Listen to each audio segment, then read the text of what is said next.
The world is changing rapidly, and the education system needs to change with it. We need to address the fact that the school curriculum is getting more and more outdated, and it needs to evolve with the times that we live in and update to prepare children for the new and unpredictable future. I have lived and been educated in Beijing, London, New York, and here in The Hague, Asia, America, and Europe. 3 different systems, each one with its own advantages. In Asia, they teach you discipline, how to memorize, and the value of hard work. In America, they teach you the value of your own opinion, how to self-advocate, and how to study. And here, I've learned how to solve problems for myself and how to use words to say what I mean. And that may be one of the reasons that I am up here today. I believe that we can get the best of each system with the discipline of the Chinese, the self-advocacy of the Americans, and the problem-solving skills of the Dutch to form a new system that better equips children for the ever-changing future that they face ahead. And, well, I know that I'm only 11, so I may be missing something. But since this is my future, I hope you don't mind a little bluntness about what I think needs to change. We need to modernize our school curriculum. One of the great challenges of educating my generation is that we don't know what the jobs of the future are, because automation and AI will wipe out a lot of the current jobs, while creating others. Therefore, we need to focus on what makes us uniquely human and how we can use that to our advantage to make the world better. So, what distinguishes humans from machines? I would say that our most important traits are our ability to think outside the box, react in real time to problems, listen and understand, creativity, and, most importantly, empathy. These qualities may be the key to unlock future success. Nowadays, schools are very focused on what can be measured. How much can you memorize? Sometimes at the detriment of how much you actually understand. We have a lot of exams. A lot. But maybe we don't take away the exams. Not completely, that is. And that may sound a little disheartening to those who thought, yes, no exams, I'm free. And to be honest, I am one of those people.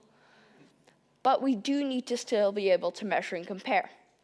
But we can and should change what is taught and how it is examined. So here are a few examples on what I think we could change. First things first, life skills. We spend a lot of time on personal hygiene and the changes from puberty. Don't tell us to shower. We have parents for that. Instead, teach us the importance of paying taxes and the policies behind them, about why currencies lose and gain value, about interest rates and what stocks represent. Heck, how do pensions work? Tell us about the global economy. Because if money makes the world go round, well, how does the thing that motivates the world function?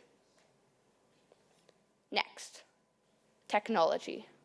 The world is getting more and more aligned on computers, automation, and the internet. And to be our best human selves, it is still crucial for us to know how the things that we use every day work. Coding is now making its own languages that are understood everywhere. So please teach them to us, because perhaps we have finally found the real Esperanto. Another thought, science. We learn a lot of facts, but we need to focus on the ones that help us live. Don't show us how to make an exploding volcano, as it may be fun and all, but we want to know, for instance, how to fix a broken leg. First aid should be a mandatory subject, as medicine is important, and children need as good an understanding of the world inside of them as well as the one they live in. Also, no one should be allowed to forget that planet Earth is spherical, that vaccines save lives, nor that climate change is real. And we need to understand more about what is already being done to protect our environment, so we can figure out what else to do to ensure that we still have a future on this planet. Finally, history. The facts, so many of them, so many dates, so many names. Don't tell us how many wives King Henry VIII had, but instead teach us what qualities make a good leader. Schools should teach people what good leaders do and how to differentiate them from those who seek to rise to power to overthrow democracy from within. Tell us about the cyclical nature of war, victory, talks for lasting peace, breakdown of understanding, rise of fear of the other, hate speech, and again, war, and the role of money and economics in all this. Why is the world constantly split into opposing factions? And how can we bridge that gap? Final thought, fixing inequality.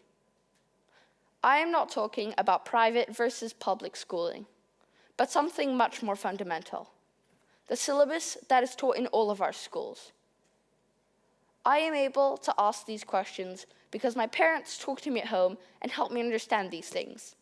But so many people do not have that advantage. There are currently so many valuable life lessons and skills that are only learnt through personal experience or at home, and they are mainly learnt in later life. But later life does not have time for all of this learning, but the beginning of our lives spent at school does. There are years' worth of questions and answers out in the future. And school is made of years' worth of questions and answers, but not currently the right ones. The curriculum has to be updated, and that is not debatable. But what needs to be altered is.